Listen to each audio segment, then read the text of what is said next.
मानव mobile सत्संग का आज 206वां प्रसंग। आज का प्रसंग है संत महिमा। संतों की महिमा। शास्त्रों में संतों की बहुत महिमा मिलती है। खुद श्री भगवान ने भी अपने भक्तों की महिमा गाई है। संत या भक्त किसी वेशभूषा का नाम नहीं है, प्रत्युत भीतर के भाव का नाम है। इस प्रकार का भाव रखने वाले ब्राह्मण, क्षत्रिय, वैश्य, शूद्र, अंत्यज, माता, बहन कोई भी हो सकते हैं। संत कहते ही हमारा दृष्टि साधु आश्रम पर जाती है, क्योंकि साधु आश्रम में बड़े बड़े तत्वज्ञ संत, महापुरुष एवं ज्ञानी हुए हैं, भगवत प्रेमी हुए हैं, परंतु गृहस्थों में भी कम नहीं हुए हैं। बहनों में भी मीराबाई आदि बड़ी बड़ी संत हुई है, जिनके स्मरण मात्र से अंतःकरण शुद्ध होता है। गृहस्थों में भी बड़े बड़े और विचित्र भक्त हुए हैं।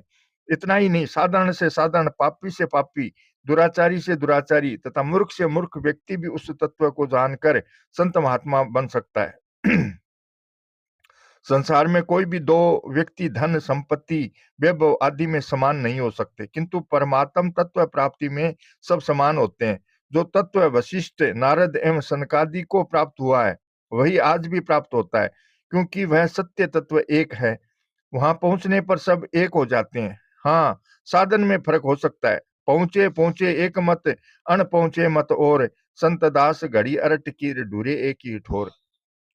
अरठ में बंधे घड़े या पीपे कुएं में से जल लेकर चलते हैं तो उनकी ऊंची नीची विभिन्न स्थितियां होती हैं, किंतु सबका जल एक ही जगह गिरता है। इसी प्रकार जितने भी साधन भेद होते हैं, वे सब अनपहुंचे व्यक्तियों के होते हैं। पहुंचे हुए महात्माओं की वास्तविक स्थिति में फर्क नहीं होता।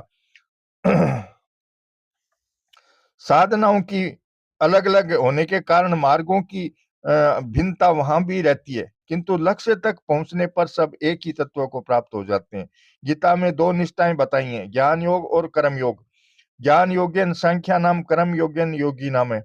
श्रीमद् भागवत में मनुष्यों के कल्याण के लिए योगास्त्रियो मया प्रोक्ता नृणाश्रियो विदितस्या, ज्ञान योग, भक्ति योग और कर्म योग, ये तीन योग बताए गए। ऐसे ही द्वैत, अद्वैत, विशिष्टाद्वैत, शुद्धाद्वैत, अद्वैताद्वैत, अचिंत्य भेदाभेद आदि अनेक अवान्तर मार्ग शास्त्रों में बताए गए हैं। ये अनेक भेद साधन की नजर से हैं, पर साध्य तत्व की प्राप्ति होने पर ये भेद नहीं रहते।